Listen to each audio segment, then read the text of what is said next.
بسم اللہ الرحمن الرحیم۔ السلام علیکم۔ عام طور پر یہ سمجھا جاتا ہے کہ مسئلہ لداخ پارٹیشن کے بعد شروع ہوا اور اس کی تاریخ صرف 70 سال پرانی ہے، لیکن یہ ایک بہت بڑی غلط فہمی ہے۔ لداخ انڈیا کے شمال میں واقع ہے۔ گرمیوں میں لداخ کا موسم بہت خوشگوار ہوتا ہے، جبکہ سردی میں جم کر برف باری ہوتی ہے۔ یہ برف باری بعد میں ندیوں کی صورت اختیار کر لیتی ہے۔ آبادی صرف وادیوں میں ندیوں کے گرد و نواح میں ہے۔ لداخ کا مطلب ہے land of high passes. Ladakh کا ایریا سطح سمندر سے 11,000 فٹ کی بلندی پر واقع ہے۔ سردیوں میں یہاں سے گزرنا تقریباً ناممکن ہے اور گرمیوں میں بھی انتہائی دشوار۔ لداخ کے مغرب میں جموں کشمیر، شمال میں گلگت بلتستان، شمال مشرق میں ینگ یانگ ریجن اور مشرق میں تبت واقع ہے۔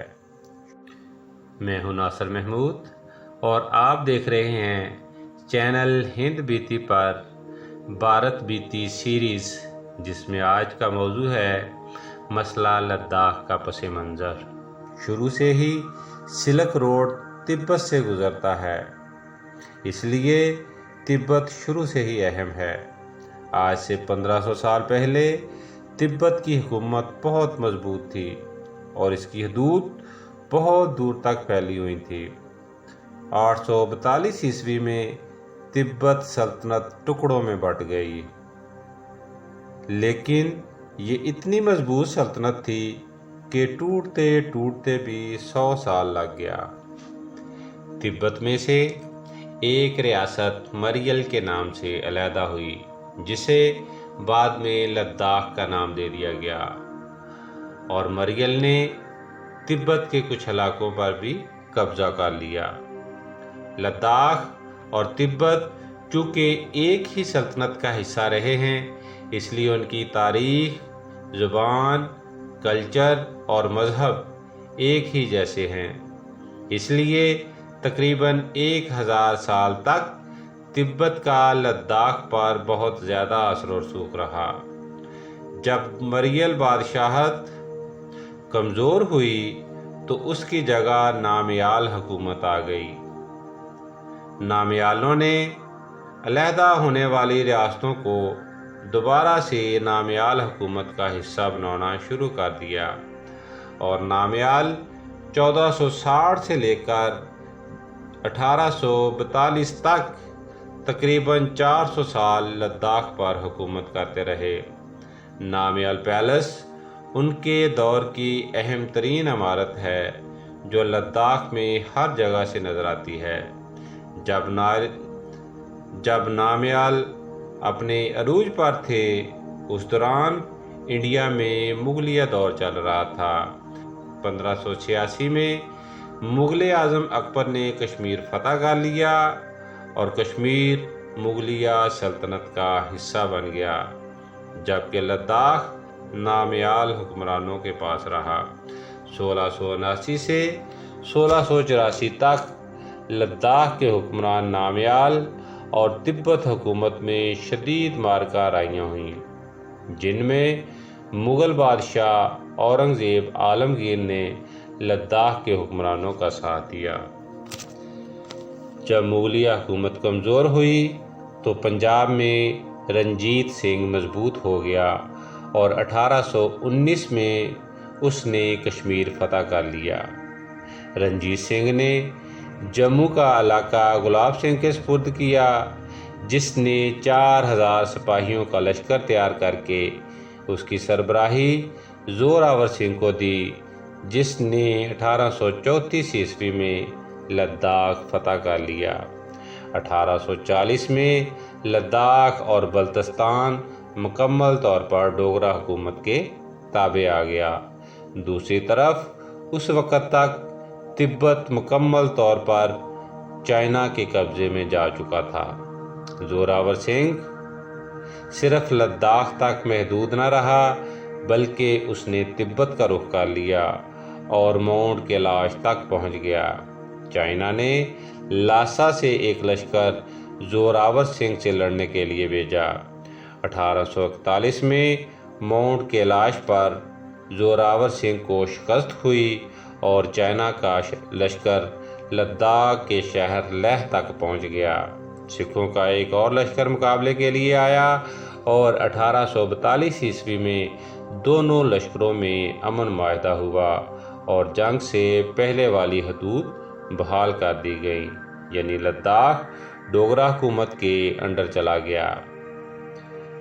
1845-46 میں سکھ حکومت ختم ہوئی اور کشمیر لداخ سمیت برطانوی حکومت کے تابع ہو گیا۔ گلاب سنگھ نے 75 لاکھ میں برطانیہ سے کشمیر خرید لیا اور خود کشمیر کا راجہ بن گیا۔ 1850 میں انگریز لداخ کے شہر لیہ تک پہنچ گئے۔ 1865 میں ایک انگریز جانسن نے میپ بنایا جسے بھارت اپنا آفیشیل میپ مانتا ہے، لیکن چائنا نے اس نقشے کو آج تک نہیں مانا۔ 1873 عیسوی میں برطانیہ نے میپ میں ایک نئی لائن کھینچی اور کچھ ایریاز کاٹ کر چائنا کی حدود میں دے دیے، لیکن چائنا نے 1873 کا میپ بھی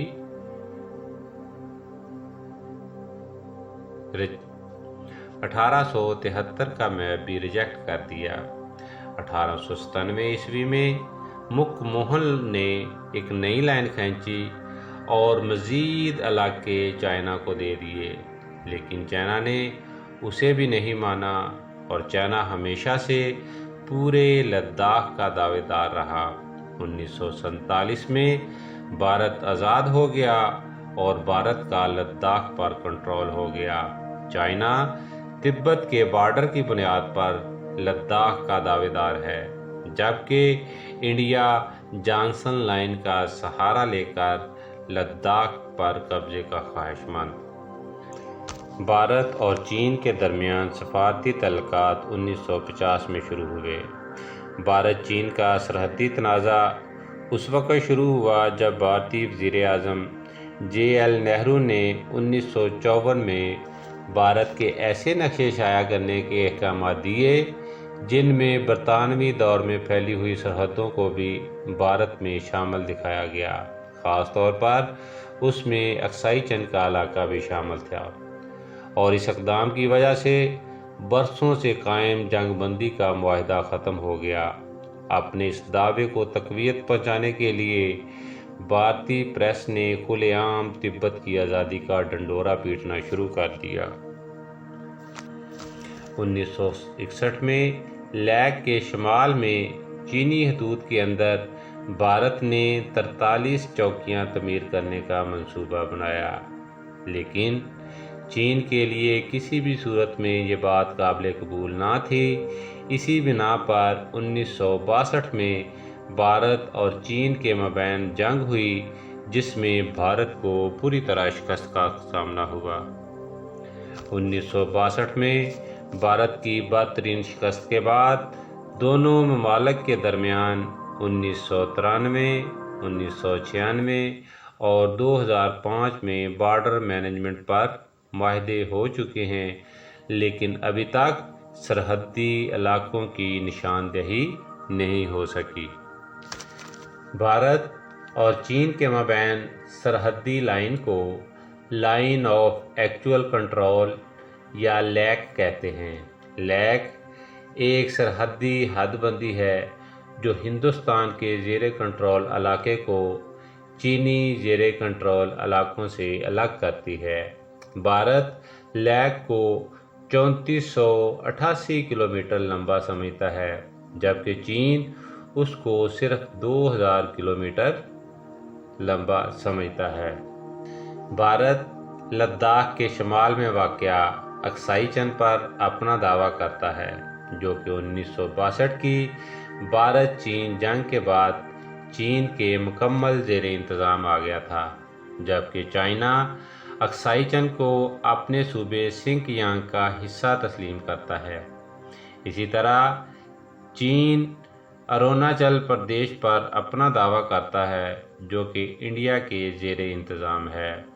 میک-موہن لائن ایک ایسا خط ہے جو تبت اور اروناچل پردیش کو جدا کرتا ہے۔ چائنا اس لائن کو غیر قانونی سمجھتا ہے۔ 5 اگست 2019 کو بھارت نے جموں کشمیر کی خصوصی حیثیت ختم کر کے جموں کشمیر کو آئینی طور پر انڈیا کا حصہ بنا دیا اور لداخ کو یونین ٹیریٹری ظاہر کر دیا، جس کا دنیا کو یہ پیغام گیا کہ بھارت پورے لداخ کا دعوے دار ہے۔ اس پر چائنا کا رد عمل فطری تھا، بلکہ دنیا حیران تھی کہ چائنا نے رد عمل دینے میں 1 سال کیوں لگا دیا۔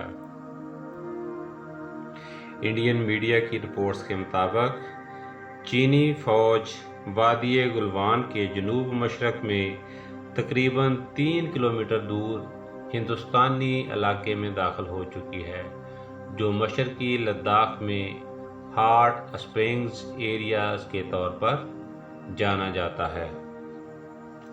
چینی فوجیوں نے وادی کے مغربی کنارے پر بھی قبضہ کر لیا، جس میں 9 تعمیر شدہ دربوگ، شیوک، دولت بیگ روڈ بھی شامل ہے۔